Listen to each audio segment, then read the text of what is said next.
tidak ada tokoh tak ada kelayakan nak menghuraikan hukum hudud yang ditentukan oleh Allah Subhanahu wa taala.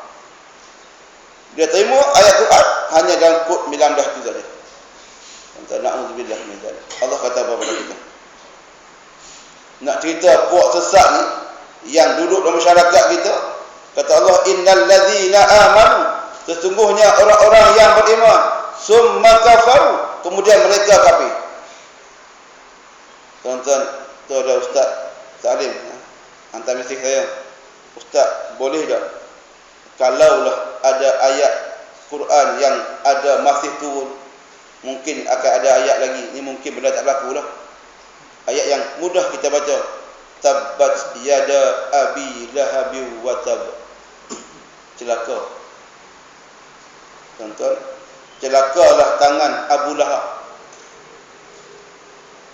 maka celakalah dia. Kalau hari ni tabbat yada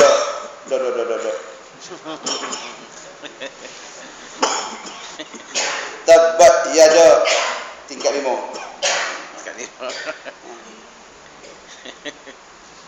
Sehingga ke hari ini belum ada kenyataan yang konkret untuk mendakwa Kasim Ahmad. Laporan polis puluhan dibuat, hantar kepada Jakim serah ke Jawi. Jawi pula pengarah kepada timbalan pengarah. Timbalan pengarah 1 pada timbalan pengarah 2. Timbalan pengarah 2 pada, lepas tu apa dia? SU. Dah kali mungkin pion pejabat akan mendakwa Kasim Ahmad. Tuan-tuan tunggulah. Tuan-tuan tunggulah bagaimana bentuk pendakwaan, bentuk panggilan nak munakasyah, nak berbincang dengan Kasim Ahmad. Nak dipanggil berbincang. Kalau yang lain tuan-tuan nak ditangkap terus. Isu Syiah timbul kerana nak menangkap Syiah. Syiah jadi-jadian. Syiah sebenar tak ditangkap, nak tangkap Syiah yang bukan Syiah. Kalau dia kata, Mak Sabu kata akulah Syiah, confirm selesai Syiah. Contoh dia mengaku kata dia Syiah, selesai. Tuan-tuan, tak ada lagi nak cakap Syiah, tak ada lagi nak cakap Komengu. Komengu tu harga. Hentam Komengu, dom teruk hentam Komengu di khutbah Jumaat dalam program hentam Komengu. Kalau Komengu kata, marilah kita berbahas, kita berbincang. Kata puak-puak yang hentam Komengu, kami sekadar menjalankan tugas dakwah. Dia kona betul lah. Main kona baring, kita nak rebah dah. Dia kona baring, orang belakang jatuh, dia lepas. Faham lah tu? Agak faham lah ayat tu. Muslimin dan muslimat jamaah rahimakumullah. Allah kata apa? Golongan yang ada sama kita hari ini, innal ladzina amanu, ada puak yang beriman, summa kafaru, kemudian mereka menjadi kafir. Summa amanu, kemudian mereka beriman balik. Summa kafaru, kemudian jadi kafir balik. Tuan-tuan, ada orang, tuan-tuan kita baca satu ayat yang paling tegas daripada Allah Ta'ala, yang paling kita bimbang, wa minan nasi may yaqulu amanna billah wa bil yaumil akhir wa ma hum bimu'minin. Akan ada manusia yang bercakap kami beriman dengan Allah, beriman dengan hari kemudian. Kata apa? Bohong lah kau. Wa ma hum bimu'minin, kamu tak beriman tu. Tuan-tuan, ada orang yang tengok program selawat sakan. Ya Hanana, ya Kenana, ya Balana, ada belakang. Ada belakang. Kemudian duduk pula bercakap dengan orang kafir macam kafir. Kemudian masuk iman balik. Kemudian jadi kafir balik. Sumazdadu kufra. Kemudian dia kekal dalam kekufuran itu. Lam yakunillahu liyaghfira lahum. Dan tidak akan diberikan keampunan oleh Allah Ta'ala. Wala liyahdiyahum. Dan mereka tidak akan diberikan hidayah. Wala liyahdiyahum sabila. Dan tidak akan memberi hidayah oleh Allah Ta'ala apa jalan sekalipun.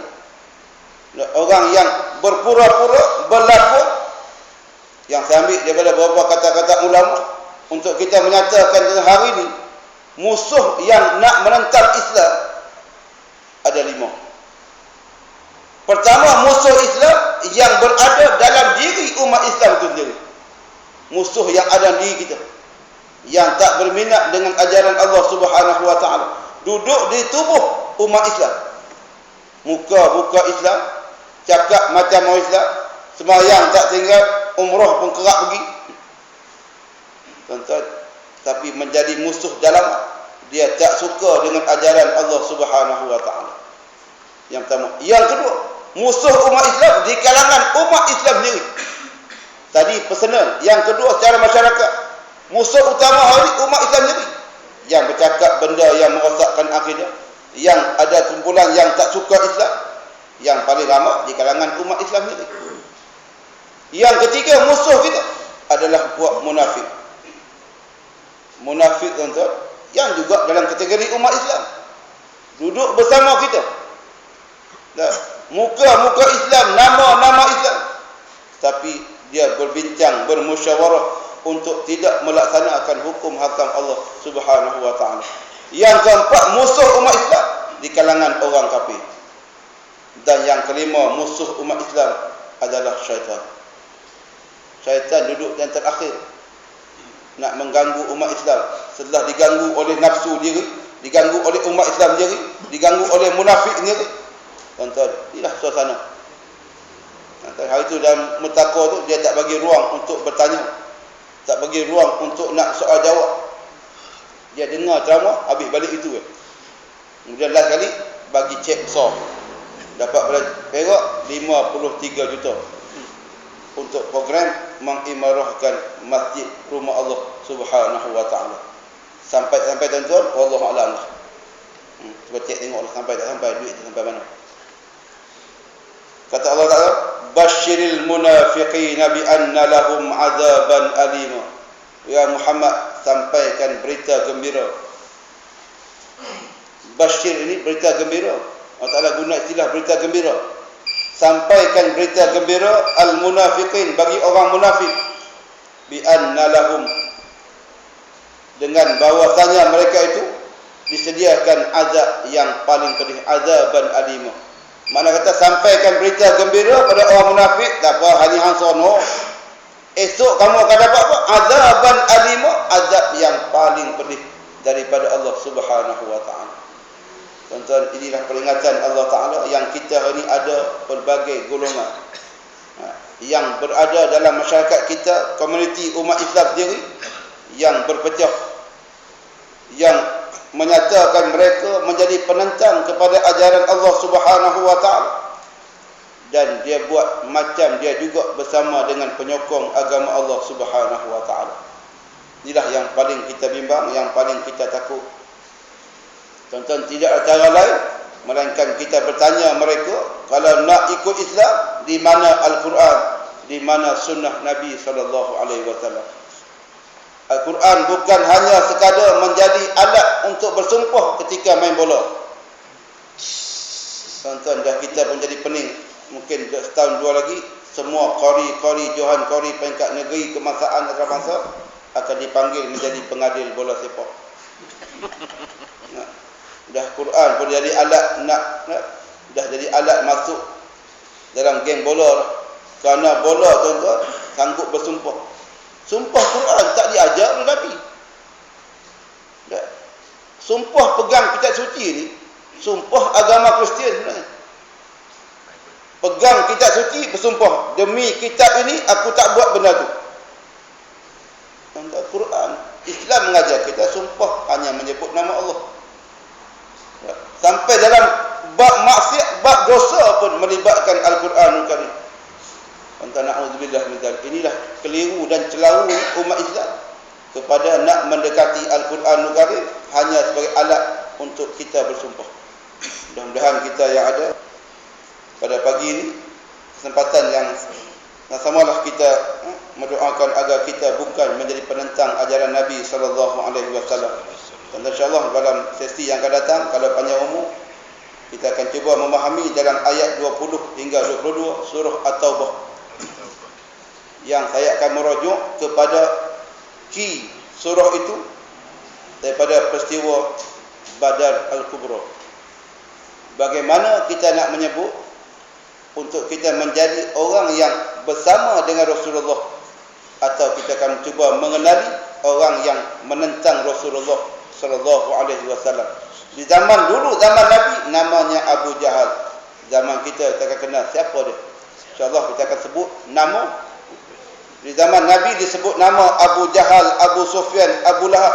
Kenapa Nabi sebut nama? Kerana dia musuh Islam. Siapa Abu Jahal? Pak dara Nabi. Siapa Abu Lahab?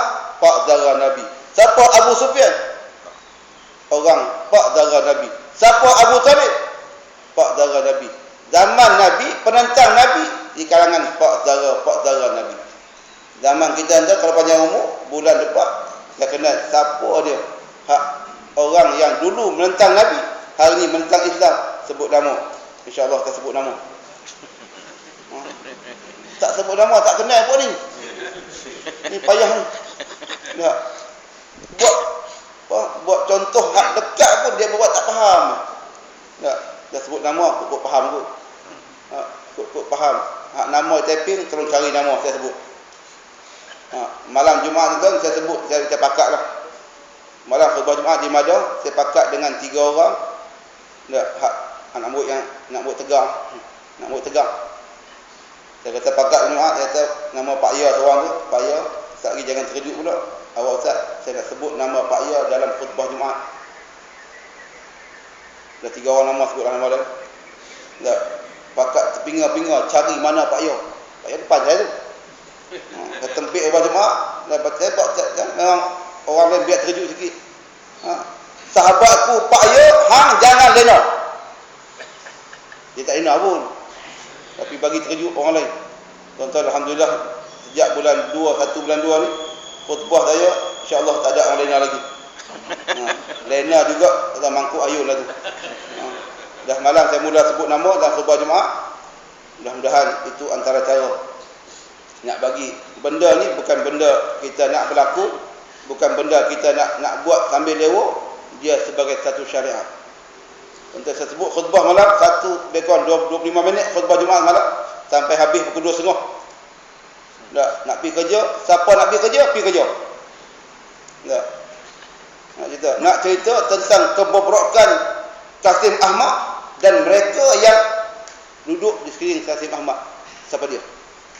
One by one sebut nama satu-satu. Biar lepas tu lepas Jumaat dapat mesej, Ustaz jaga-jaga. Mesej saya simpan ni, jaga-jaga Ustaz. Siapa hantar wallahualam, kita tak ambil tahu. Salah biar orang marah asalkan Allah Taala tak marah saya sudah. Aku lu qauli hadza astaghfirullahalazim li wa lakum.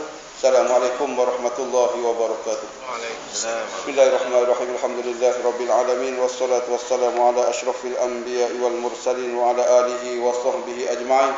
Allahumma ij'al jam'ana hadza jam'an marhuma wa tafarruqana min ba'dihi tafarruqan ma'suma wa la shaqiyyan wa la mahruman wa la matruda. Sallallahu ala sayyidina Muhammad wa ala alihi wa sahbihi ajma'in. Walhamdulillahirabbil alamin. Assalamualaikum warahmatullahi wabarakatuh. Kalau saya minta untuk buat tahlil. Sebelum tu saya nak